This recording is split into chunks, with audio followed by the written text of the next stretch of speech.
सौतेली माँ। एक दिन एक ब्राह्मण ने अपनी पत्नी को अपने बिना खाना खाने से मना किया ताकि कहीं ऐसा ना हो कि वह बकरी बन जाए। इसके जवाब में उसकी पत्नी ने भी उससे यही कहा कि वह भी उसके बिना खाना नहीं खाएगा ताकि वह कहीं चीता न बन जाए। दोनों राजी हो गए। इस तरह काफी दिन निकल गए और दोनों में से किसी ने अपना वायदा नहीं तोड़ा। दोनों एक दूसरे के साथ ही खाना खाते थे, पर एक दिन उस ब्राह्मण की पत्नी ने अपने बच्चों को खाना देते समय उस खाने में से चखने के लिए एक और खुद खाकर देख लिया। उस समय क्योंकि उसका पति वहां था नहीं, सो उसकी पत्नी तुरंत ही एक बकरी बन गई। जब वह ब्राह्मण घर आया तो उसने देखा कि एक बकरी उसके घर के चारों तरफ घूम रही है। ये देखकर वह बहुत दुखी हुआ क्योंकि वह तुरंत ही जान गया कि वो बकरी और कोई नहीं बल्कि उसकी अपनी प्यारी पत्नी थी। उसने उसको अपने घर के आंगन में बांध दिया और उसकी बड़ी सावधानी से सेवा करने लगा। कुछ साल बाद उसने दूसरी शादी कर ली, पर उसकी दूसरी पत्नी उसकी पहली पत्नी के बच्चों के साथ बिल्कुल भी अच्छा व्यवहार नहीं करती थी। वो तो उनको खाना भी बहुत कम देती थी। वे बच्चे बेचारे बहुत परेशान रहते थे। उनकी बकरी माँ उनकी शिकायतों को सुनती रहती, पर वो बेचारी भी कुछ नहीं कर सकती थी। उन बच्चों की माँ ने ये भी देखा कि उसके बच्चे दुबले होते जा रहे हैं। इसलिए एक दिन उसने अपने बच्चों में से एक बच्चे को अपने पास बुलाया और उससे दूसरों को भी यह बात चुपचाप बताने के लिए कहा कि जब भी उनको भूख लगे तो वे एक डंडी से उसके सींगों को मारें। ऐसा करने से उसके सींगों में से कुछ खाना निकल आएगा जिसे वे खा सकते थे। बच्चों ने ऐसा ही किया। अब जब भी उनको भूख लगती तो वे अपनी बकरी माँ के सींगों में डंडी मारते। इससे उनमें से कुछ खाना निकल आता और वे उसको खाकर अपना पेट भर लेते। इससे धीरे धीरे उनकी तंदुरुस्ती अच्छी होने लगी। पर ये तो उस सौतेली माँ की उम्मीदों के खिलाफ हो रहा था। उसके सौतेले बच्चे तो बजाय दुबले होने के और ज्यादा तंदुरुस्त होते जा रहे थे, जबकि वह खुद उनको बहुत कम खाना देती थी। वो उनको इतना तंदुरुस्त देखकर बहुत ही ताज्जुब में पड़ गई कि यह सब कैसे हो रहा था।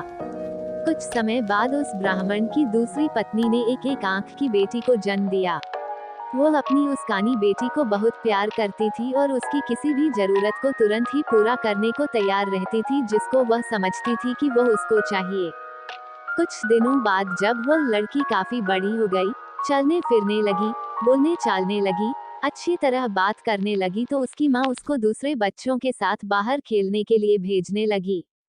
उसने उसको ये भी कहा कि वह अपने बड़े भाई बहनों पर निगाह रखे कि वे कब और कैसे खाते पीते हैं। लड़की ने कहा, ठीक है। वो लड़की उनके साथ सारे दिन रही और उसने वह सब कुछ देखा जो उनके साथ हुआ। ये सुनकर कि बकरी उसके सौतेले बच्चों को खाना दे रही थी, वह दूसरी पत्नी बहुत गुस्सा हुई। उसने तय कर लिया कि वह उस बकरी को जल्दी से जल्दी मरवा देगी।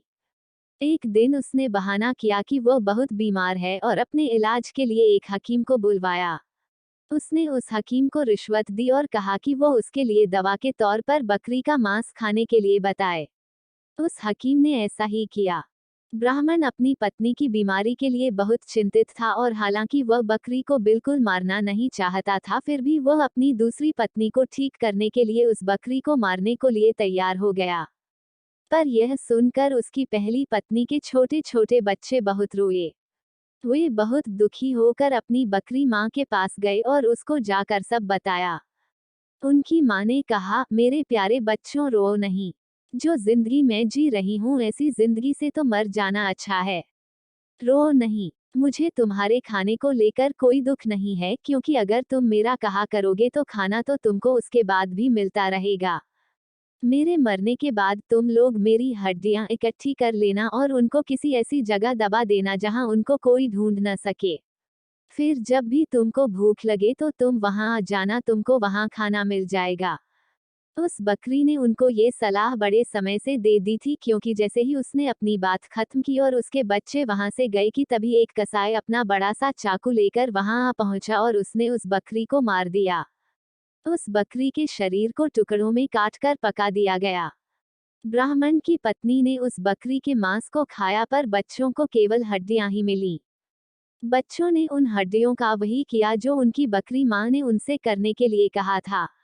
उन्होंने उसकी हड्डियां एक ऐसी जगह दबा दी जहां उन्हें कोई ढूंढ नहीं सकता था। जब उनको खाने की जरूरत होती तो वे वहां जाते और उन हड्डियों से खाना मांग लेते और उनको खाना मिल जाता। सो अब उनको फिर से खाना रोज और खूब मिल रहा था। अब वे भूखे भी नहीं रहते थे। उनकी तंदुरुस्ती फिर से ठीक होती जा रही थी। उस बकरी के मर जाने के कुछ समय बाद ब्राह्मण की पहली पत्नी की एक बेटी पानी के नाले में अपना चेहरा धो रही थी कि उसकी नाक की लोंग खुल गई और पानी में गिर गई। एक मछली पानी के साथ साथ उसको भी पी गई। अब हुआ ये कि एक मछुआरे ने वो मछली पकड़ ली और राजा के रसोइये को बेच दी। रसोइये ने जब उस मछली को पकाने के लिए काटा तो उसको ये देखकर बड़ा आश्चर्य हुआ कि उसके अंदर तो नाक की एक लोंग थी। वो उसको लेकर राजा के पास गया तो राजा को भी उसमें रुचि हो गई। राजा ने अपने राज्य में यह मुनादी पिटवा दी कि जिस किसी की भी नाक की लोंग खो गई हो वह उसको राजा से आकर ले जाए। कुछ ही दिनों में उस लड़की का भाई राजा के पास आया और बोला कि वह नाक की लोंग उसकी बहन की थी। उसकी यह नाक की लोंग उसका चेहरा धोते समय नाले में गिर पड़ी थी। राजा ने उस लड़की को बुलाया तो वह उसकी सुंदरता और अच्छा व्यवहार देखकर इतना प्रभावित हुआ कि उसने उससे शादी कर ली और उसके परिवार की भी खूब सहायता की। दोस्तों, आप लोगों के दुआ के बिना कुछ भी नहीं हो सकता, इसलिए आपसे रिक्वेस्ट है प्लीज चैनल को सब्सक्राइब, वीडियो को लाइक और शेयर करने का कृपा करें। धन्यवाद।